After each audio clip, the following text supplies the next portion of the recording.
Hello students, in this video we are going to cover an experiment that show that carbon dioxide is necessary for photosynthesis. Carbon dioxide ज़रूरी है photosynthesis process के लिए। ये topic हम इस experiment में cover करेंगे, इस वीडियो में कवर करेंगे। इसके लिए आपको करना क्या है, we take a potted plant. आपको एक प्लांट लेना है जिसे आपने एक मिट्टी के बर्तन में पॉट में ग्रो किया है। Having long and narrow leaves, जिसके काफ़ी लंबे और नैरो मतलब चौड़े नहीं हैं, वो नैरो हैं, लीव्स हैं जिसके। And place it in a completely dark place for about 3 days। आपको इस प्लांट को क्या करना है, कम से कम 3 दिनों के लिए अंधेरे कमरे में रख देना है। ये क्यों किया जाता है, ताकि लीव्स के अंदर जो स्टार्च प्रेजेंट है उसे रिमूव किया जा सके। डी का मतलब रिमूव स्टार्च। स्टार्च क्या होता है, ये फूड की फॉर्म है, प्लांट्स खाना स्टार्च की फॉर्म में बनाते हैं। सो आप उस स्टार्च को रिमूव करना चाहते हैं जो पहले से लीव्स में प्रेजेंट हैं। और जैसे ही आप उसे 3 दिन के लिए बंद कमरे में, अंधेरे कमरे में रखते हैं तो सनलाइट नहीं मिलती, जिसकी वजह से और नया फोटोसिंथेसिस प्रोसेस से नया स्टार्च नहीं बनता। तो नया नहीं बनेगा, पुराने वाले ख़त्म कैसे होगा, 3 दिनों के लिए आपने बंद किया, लेकिन प्लांट क्या है, गैसेस का एक्सचेंज तो कर रहा है ना, बंद कमरे में भी गैसेस का एक्सचेंज कर रहा है। उसे कार्बन डाइऑक्साइड चाहिए, ऑक्सीजन वो रिलीज़ करेगा, रेस्पिरेशन प्रोसेस चल रही है।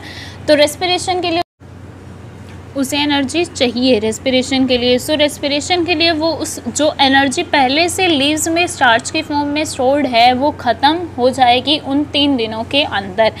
सो आपने लीव्स में से स्टार्च को रिमूव करना है, उसे 3 दिन तक रूम में बंद करके, अंधेरे रूम में बंद करके।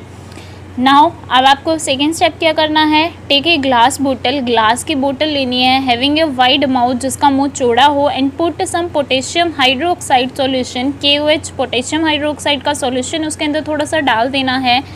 पोटेशियम हाइड्रोक्साइड एक्चुअल में काम क्या करता है, हम एक्सपेरिमेंट क्या कर रहे हैं, कार्बन डाइऑक्साइड ज़रूरी है। अब आप कैसे पता चलेगा कि सच में कार्बन डाइऑक्साइड ज़रूरी है, आप ऐसा करके देखिए कि आप कार्बन डाइऑक्साइड लीव को दीजिए ही मत।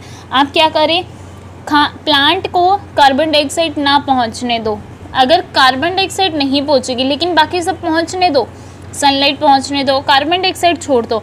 कार्बन डाइऑक्साइड अगर नहीं पहुंचेगी तो आपने देखना है कि अब उसने स्टार्च बनाया है या नहीं। और स्टार्च की प्रेजेंस हम आयोडीन सॉल्यूशन से चेक करते हैं कि आयोडीन सॉल्यूशन की ड्रॉप डाली लीफ पर, ब्लू ब्लैक कलर सॉल्यूशन मिला मतलब उसने स्टार्च बनाया है, नहीं मिला मतलब उसने नहीं बनाया। सो पोटेशियम हाइड्रोक्साइड का काम क्या है, ये एयर के अंदर से जो कार्बन डाइऑक्साइड गैस है ना उसे अंदर सोख लेता है अपने अंदर। सो एयर में कार्बन डाइऑक्साइड नहीं रहेगी, इसीलिए आपने पोटेशियम हाइड्रोक्साइड के चौड़े मुंह वाला में एक सॉल्यूशन डाल दिया जो कि काम करेगा, एयर के उसके लीफ के आसपास जो हवा है उसके अंदर की कार्बन डाइऑक्साइड सोख लेगा, ताकि कार्बन डाइऑक्साइड जो है वो ग्लास की बोतल के अंदर वो अपने अंदर रह जाएगी और हवा के अंदर कोई भी कार्बन डाइऑक्साइड ना रहे। अब टेक ए रबड़ कोक। रबड़ कोक क्या है, रबड़ का ढक्कन लेना है आपको, जिसे ये कवरिंग होती है जो कि फिट करे tightly into the mouth of glass बोतल, ग्लास बोतल को अच्छे से कवर कर सके। And cut it into 2 halves, और इसे 2 हिस्सों में बांट सके।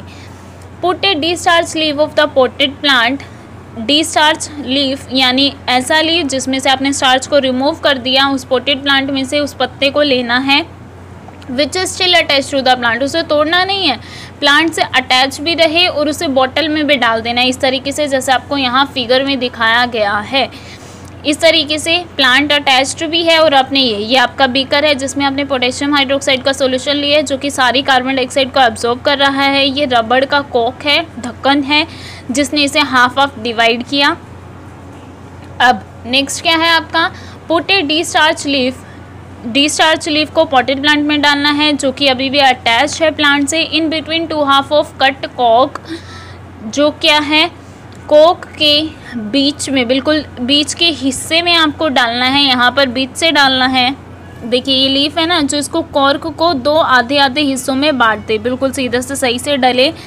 And then fit the cork in the mouth of the glass बोतल, और इस ग्लास बोतल के कॉर्क में फिट आ जाए। The upper part of the leaf should remain outside the glass बोतल। ये देखिए ग्लास बोतल के कुछ हिस्सा, आधा हिस्सा तो इसके ऊपर रहना चाहिए और आधा हिस्सा इसके नीचे रहना चाहिए। Upper part of leaf outside the body और जो लोअर पार्ट है वो बोतल के अंदर जाए। अब क्या हो जाएगा, इससे क्या फ़र्क पड़ा, देखिए अंदर गया और फिर आपने ढक्कन ढक दिया, अंदर वाले को कार्बन डाइऑक्साइड नहीं मिलेगी क्योंकि सारी कार्बन डाइऑक्साइड पोटेशियम हाइड्रोक्साइड ने ली हुई है। इस हवा में जो बोतल के ऊपर थोड़ी बहुत हवा है बोतल के अंदर, वहाँ कोई कार्बन डाइऑक्साइड नहीं है, यानी इस लीफ को, अंदर के हिस्से वाले लीफ को कोई कार्बन डाइऑक्साइड नहीं मिल रही, जबकि बाहर वाले को खुली हवा में छोड़ा गया है, वहाँ कार्बन डाइऑक्साइड मिल रही है। सो अब यहाँ से हम पता लगाएंगे कि कौन स्टार्च बनाएगा और कौन नहीं बनाएगा। अब सेकेंड थिंग जो आपको करनी है, इसे पॉटेड प्लांट को 3 से 4 दिन के लिए सनलाइट में छोड़ देना है, इसी तरीके से कि आधा हिस्सा वहाँ रहे, आधा हिस्सा पोटेशियम हाइड्रोक्साइड में रहे। इस पीरियड के दौरान, इस टाइम के दौरान आपको क्या करना है, हाफ हाफ रखना है, हाफ को कार्बन डाइऑक्साइड मिल रही है और हाफ को नहीं मिल रही। Plug the leaf from the plant, अब आप इस लीफ को तोड़ सकते हैं। 3 से 4 दिन के लिए किसी को कार्बन डाइऑक्साइड मिली है और आधे हिस्से को नहीं मिली है। अब क्लोरोफिल को रिमूव करना है आपको। प्लांट को तोड़ दिया, क्लोरोफिल को रिमूव करेंगे। क्लोरोफिल को कैसे रिमूव किया जाता है, अल्कोहल में डाल के, अल्कोहल में उसे वाटर बाथ दी जाती है, जो लास्ट एक्सपेरिमेंट में बहुत अच्छे से समझाया गया है, आप उसे देख लेना। वाटर बाथ दी जाती है, अल्कोहल में भिगो के रख दिया जाता है। आप एक बीकर लेते हैं, दोबारा से देख लीजिए, आपने एक बीकर लिया जिसमें पानी डाला, पानी को गर्म कर दिया, पानी बॉईल हो जाएगा। एक और बीकर लेना है जिसमें अल्कोहल डाला और ये पत्ता लेना है, लीफ लेना है जो आपने अभी भी तोड़ा है। इस जैसे ही ये वाटर बॉईल हुआ, इसे वाटर बाथ कह देते हैं क्योंकि गर्म पानी है, वाटर बाथ दे रहे हैं इस बर्तन को, तो ये अल्कोहल भी क्या हो जाएगा, बॉईल होना स्टार्ट हो जाएगा। बॉईल होगा तो ये लीफ क्या हो जाएगा, डी कलराइज, इसका सारा क्लोरोफिल हट जाएगा और इसका कलर रिमूव हो जाएगा। क्लोरोफिल रिमूव कर दिया अब हमने। और फिर इसके बाद क्या किया जाता है, पत्ते को अच्छे से गर्म पानी से धोया जाता है ताकि अगर थोड़ा बहुत क्लोरोफिल चिपका रह गया है तो उसे हटा दिया जाए। अब आप क्या करेंगे, डिकलराइज हो गया, सारा क्लोरोफिल निकाल दिया। अब आपके आधे हिस्से पर तो क्या था, कार्बन डाइऑक्साइड मिली थी और आधे पर नहीं मिली थी। आप आयोडीन का सॉल्यूशन की ड्रॉप डाल के देखिए ड्रॉपर से, ये वाला कलर आधा हिस्सा जहाँ कार्बन डाइऑक्साइड थी वो तो हो गया ब्लू ब्लैक सॉल्यूशन कलर में चेंज हो गया। इसका मतलब इसने तो स्टार्च बनाया है, इसने फोटोसिंथेसिस प्रोसेस हुई है यहाँ पर। लेकिन जिस हिस्से को कार्बन डाइऑक्साइड नहीं मिली वहाँ blue black solution, blue black colour नहीं चेंज हुआ, वो कलर ऐसे का ऐसा कलरलेस ही रहा, ब्लू ब्लैक में कन्वर्ट नहीं हुआ। इसका मतलब जहाँ कार्बन डाइऑक्साइड नहीं मिली वहाँ पर कोई फोटोसिंथेसिस प्रोसेस नहीं हुई। सो इस एक्सपेरिमेंट से यही शो हुआ कि फोटोसिंथेसिस प्रोसेस के लिए क्या ज़रूरी होता है, कार्बन डाइऑक्साइड काफ़ी ज़रूरी है। सो आई होप कि आपको ये एक्सपेरिमेंट अच्छे से समझ आया होगा कि फोटोसिंथेसिस प्रोसेस के लिए हमें क्या क्या चीज़ें काफ़ी ज़्यादा रिक्वायरमेंट होती है, किन किन चीज़ों की। So this was our topic. I hope you all understood this topic very well. Thank you very much and have a nice day.